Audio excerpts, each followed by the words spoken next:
behind the scenes with future country rock blues kings and queens. Discover them first with Palm Bash TV. Palm Bash TV.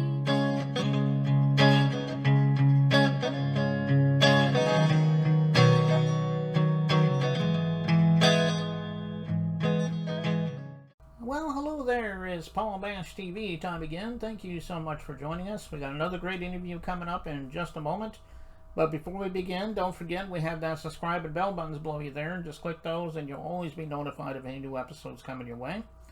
And leave a comment on the comment section if you like. We'd love to hear from you there. And pay attention to the description part as well as the closing credits at the end of the show, because we're going to have contact info for you. So I hope you'll stay tuned for that. From Gulf Shores, Alabama today, we have the band Wanted. And they're a real great band, and I think you're really going to love them. And we're going to get to that in a second. But first, there's another quick word from the Caden Gordon Show. So don't go away. We'll be right back right after this. It is Caden from the Caden Gordon Show. Today's best country mix. Check out my show at thecadengordonshow.com.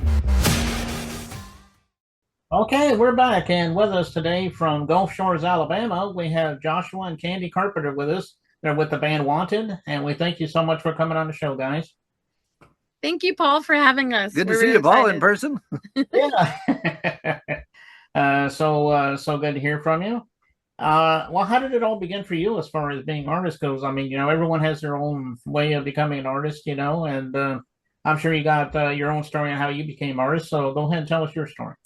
Well, I'll let Joshua start his story. I grew up in gospel music in southern Minnesota. My family, my sisters sang for a church, and one thing led to another. They needed a piano player, and I was very good at that, just sort of by playing by ear. And so the band was formed, and I was 15 when we hit the road, and we did that till I was 27. And then I left that band because I wanted to date a girl, and Mom didn't want that. So 27, I figured I'd waited long enough. So that first girlfriend turned out to be a lesbian. She really just wanted to be with my sister. So I got engaged to her. It's a real great story. I mean, you can't make stuff up, right? So then I got married into a bad marriage, but I was in that about 10 years and moved out to Colorado. And while I was working as an electrician in Colorado, I met Candy, went to work for her as a union journeyman electrician. And so she was my boss for 2 years. Then I got elected to run the union, and I needed help in the office real bad. And so she was the only one I trusted with the books and all that. So she came and worked for me. And we did so well working for each other that we ended up starting our own company and getting married.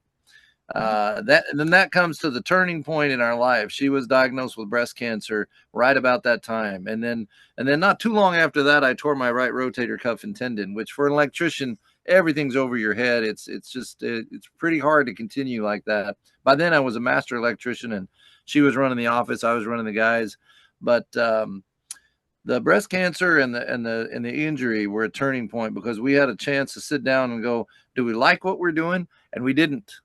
We were good at it. We were making good money, but we hated it. And we didn't get to see each other enough. We went into business together because we thought we'd be working together, but really hardly saw each other. She was running the office. I was running the guys.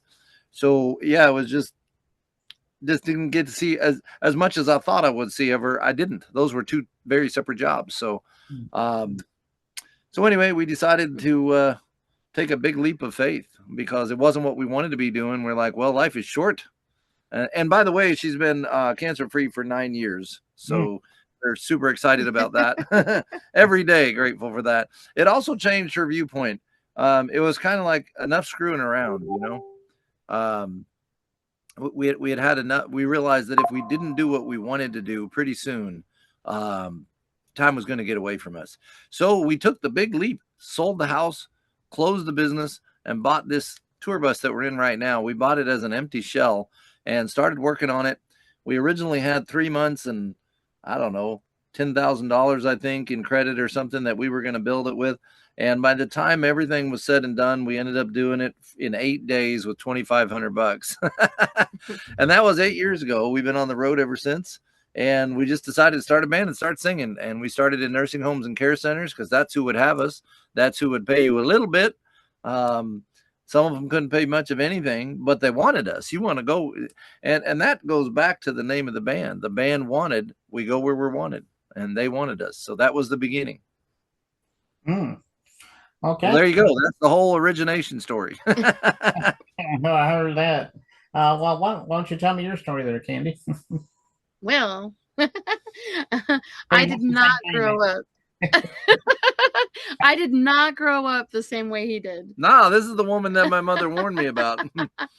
I come from a construction background, third generation drywall survivor, I like to say, and moved around the country with my family doing construction and an oil field stuff, just following the almighty dollar Yep. wherever it took us. And I sang in church choirs, but never did anything professionally at all.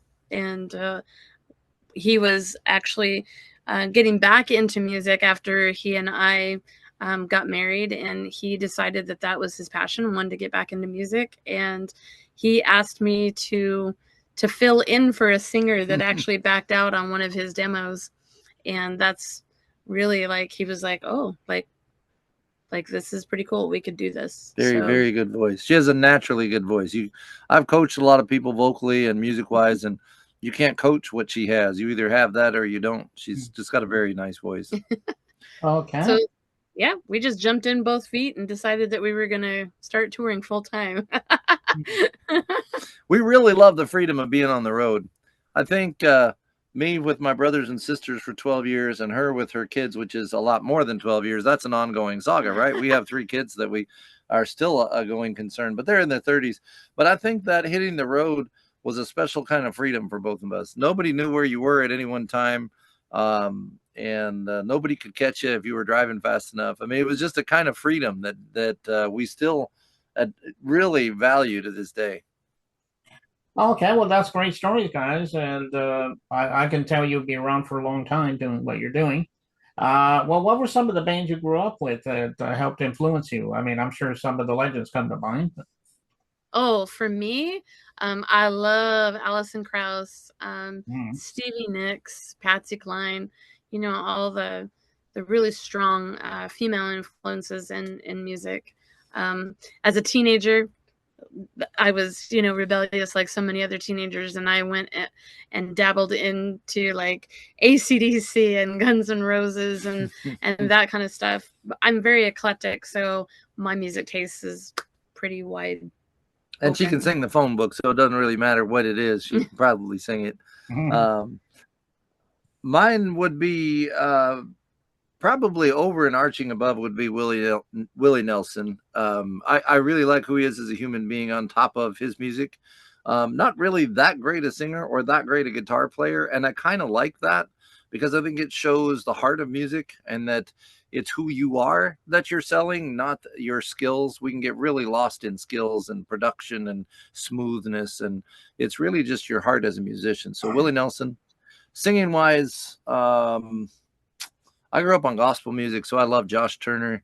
I love the Statler Brothers, the Oak Ridge Boys. And so we do a lot of, we try to get 2 parts sound like 3 or 4. So I love that. And since she has that great lead, my whole job in the last 8 years has just been to figure out how to back her up properly.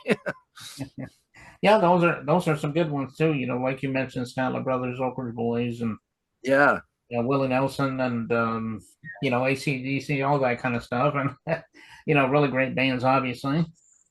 We're kind of known for our harmonies, the 2 of us. So people will talk about the harmony that we have. We had a friend of ours that says you guys have harmony both on and off the stage. That's right. I actually like who I'm singing with.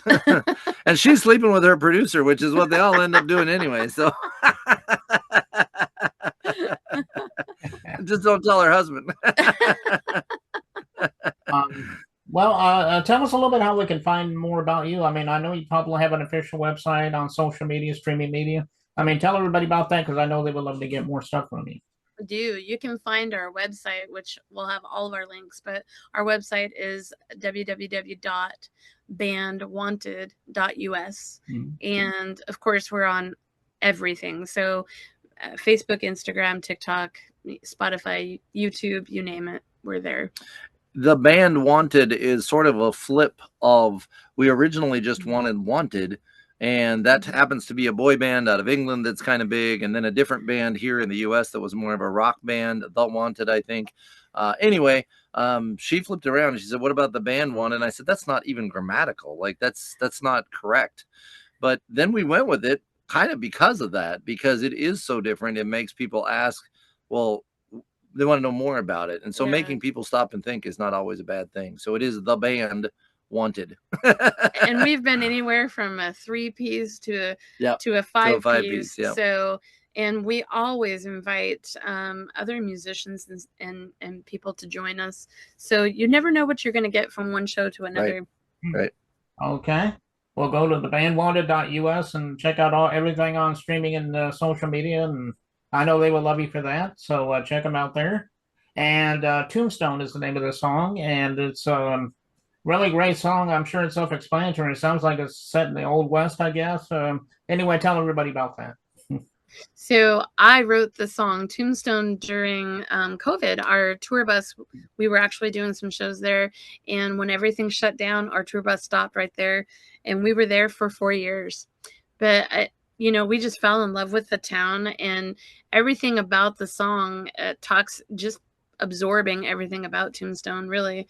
And it's still an Old West town. It still operates exactly the same it did 100 years ago. So that was basically, even the people that were performing on the and bringing their music talents to the song, they still reside in Tombstone. The pedal steel player is Bob Baxter, professional pedal steel player most of his life, and retired in Tombstone. One of the better players I've had. We've been blessed to play with. And then Chris Burns was an engineer that was relatively new to electric guitar. But not really. I mean, all the way back into his teen years of being a rock guitarist. I guess he was new to country music. Yes, he was new to band country play, which he did with us. And he put down the electric guitar, and we liked the electric guitar, which slides into pedal steel at the end, because that's Tombstone. It's got today's modern sort of rough, feel, but then it also goes all the way back into the old country, all the way back to Wyatt Earp. And these are real saloons that have been in operation. It was shot at Big Nose Kate's Saloon, which is there since the days of Wyatt Earp. I mean, kind of crazy. And it's still an operating town. It's still a historic landmark. Yep. And, if you go to watch the video, which is a really fun video, he was a genius. He worked up the storyboard for that story for the video, and worked with a really good friend of ours who's just a fabulous We were director. shooting very specific shots for this story, and our extras were all friends of ours from the town of Tombstone. Most of them cowboy actors, cowgirl actors, people that just Gunfighters. neighbors. They're Everybody likes to gunfighters, dress up. Everybody in Tombstone dresses up for Sundays and El Dorado and whatnot. So everybody got dressed up. They came out. And then I didn't realize what a music video was like to shoot. It's not very much fun to listen to, because everything's visual. You're not plugged into amps and all of that. And so they came thinking, I think some of them thought it was going to be a band wanted concert. And of course it wasn't. It was just a lot of visual things, shoot from this angle and that angle. And so kind of boring. So Brittany, the photographer, the videographer, went outside to shoot some stuff out on the boardwalk. And I told Candy, I said, this crowd's getting kind of antsy. When you perform in front of people, you get to read people. And I said, we got to do something. So I just started kind of kidding around with them without a mic or anything, just kind of yelling over the bar. And they decided to rehearse and just sort of jump into a bar fight. And Brittany came back in and shot everything she could get. And that bar fight made it in. A lot of the people that are getting knocked out and beat over the head with a bottle and stuff are friends of ours or neighbors of ours from Tombstone. So it really made for a fun video. It was so fun. It was really just because the crowd was bored. Yeah. Well, I love this song, and we're going to play that for you in just a second. But before we do, I want to thank you, Candy, and your husband there for joining us. And we'd love to have you back again sometime if you ever have anything new to plug for us. That would be Thank awesome. you, Paul. Thank you so much for having us. Yeah, no problem. Let's go right to the video now. It's Tombstone. It begins right now.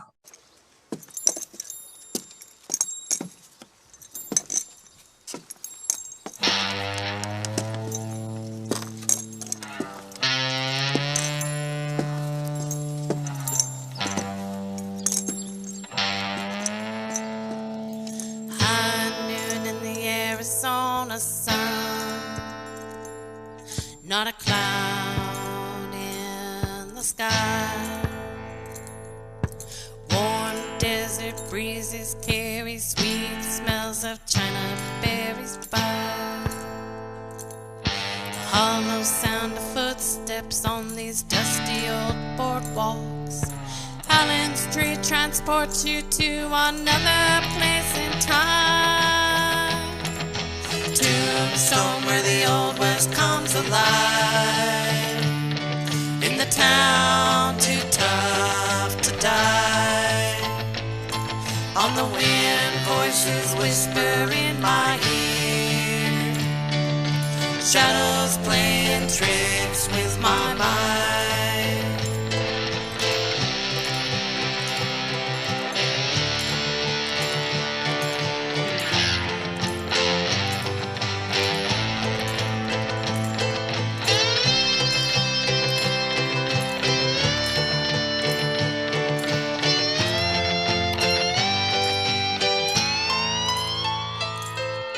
Something in the air sends shivers down my spine. In this dusty old ghost town built around a mine. Outlaws and lawmen all trying to make a buck. Fortunes blur the lines between right, wrong, and luck. In a town still ruled by gunpowder, whiskey, and wine. Tombstone where the old west comes alive. In a town too tough to die. On the wind voices whisper in my ear.